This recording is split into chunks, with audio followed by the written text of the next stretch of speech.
You know that feeling when you're learning a new language? You really need feedback, but you kind of dread the judgment, right? Well, today we're going to explore a completely different kind of coach. This one is endlessly patient, and it's all about helping you improve on your own terms. Just think about that for a second. What if learning a language felt less like a test and more like just a gentle, helpful conversation? Imagine a place where you can just speak, and a guide gently shows you how to sound a bit more natural without ever making you feel like you've done something wrong. That's the big idea we're diving into today. All right, so let's look at the simple first step and how your journey begins. The whole process is designed to be as easy as possible. We're talking no complicated signups, no big tests just to get started. It's really straightforward. It all starts with something you probably do every day. You just record yourself talking. You could be retelling a story, describing a picture, whatever you like. Then you just upload that audio file. Honestly, it's just like sending a voice message to a friend. That's it. That's your first step. Super simple. So the moment you upload it, the AI listens and figures out your current level. But here's the really important part. Before it gives you any feedback, it stops and asks you what you want. You get to choose quick feedback or the full 7-step sequence. Right from the get-go, you're the one in control. Okay, so let's dive into that more detailed option, the 7-step learning path. Think of this as a guided journey to improvement. It's a structured process that's designed to take you from the words you originally said all the way to a much more natural-sounding version. So here it is. This is the roadmap for our journey. We're going to start with exactly what you said, word for word. Then we'll gently look at areas for improvement. And from there, it's all about building up, layer by layer, to make your English sound more natural and fluent. Let's break down each of these steps, one by one. All right, step 1, the verbatim transcript. Now this is really just like looking in a mirror. The coach writes down everything you said exactly how you said it. Even the little repetitions or hesitations, like in the in. There's absolutely no judgment here. It's just a clear, honest snapshot of your starting point. Next up, step 2 is error identification. And I want you to really notice how gentle this is. The coach doesn't plaster your words with red ink or say, "You're wrong." It simply puts these little brackets around the parts that could sound a bit better. So it's not about mistakes, not at all. It's more like a helpful friend gently pointing out little opportunities for you to grow. Step 3 is all about pronunciation. And don't worry, there's no complicated jargon or weird phonetic symbols here. The advice is super simple and practical. It uses little analogies that are easy to remember. Things like make the H sound like a soft breath, or make the S in plurals sound like a little snake hiss. See? Easy. Okay, now we get to the first actual correction. Step 4, the natural correction. The coach gives you a new version that fixes those bracketed bits, but, and this is so important, it keeps the language at your current level. A perfect example is changing "she said him" to the much more natural "she told him."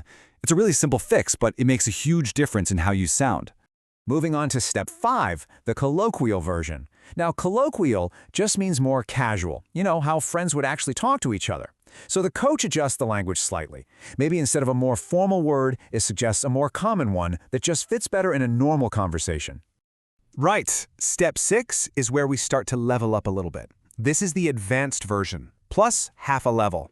Here, the coach starts introducing words that make your ideas connect more smoothly. So, for example, instead of just saying "said," the coach might suggest "reminded," or instead of "saw," maybe "realized." These little changes add so much more meaning and really help the story flow. And finally, step 7. This is the more advanced version, a full level up.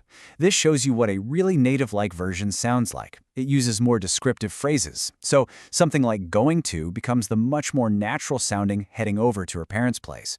And "there weren't any chocolates" becomes "she noticed they were missing." It's a beautiful upgrade, and this is the final destination of our 7-step journey. So that's the whole 7-step process. But what's the magic behind it? What makes it so effective? Well, the coach follows a couple of simple but really powerful rules that make sure the feedback is always helpful and never, ever overwhelming. The first and maybe most important rule is the match my level rule. It's so simple.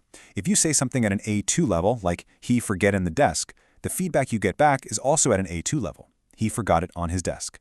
What it doesn't do is give you some crazy advanced C1 level feedback that would just be confusing, right? The goal here is making steady progress, not suddenly becoming a literature professor overnight. And the second big rule is the no jargon rule. I mean, look at this. Who wants to read "the verb said requires a prepositional phrase"?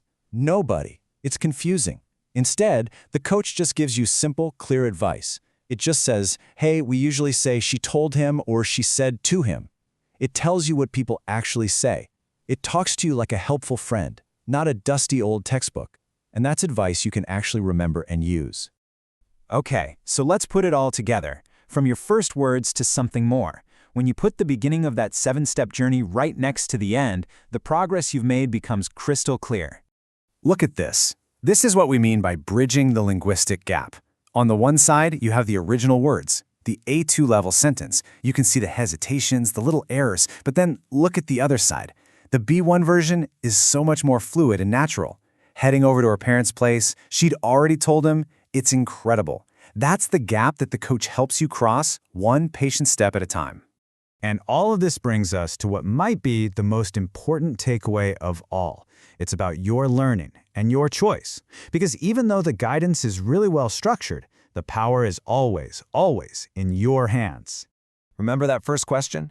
At every single stage, you are the one who decides the path. If you only have a minute and just want a quick tip, you choose quick feedback. If you got more time and want to really dig in, you choose the 7-step sequence. It makes your learning journey completely personal because you're the one calling the shots.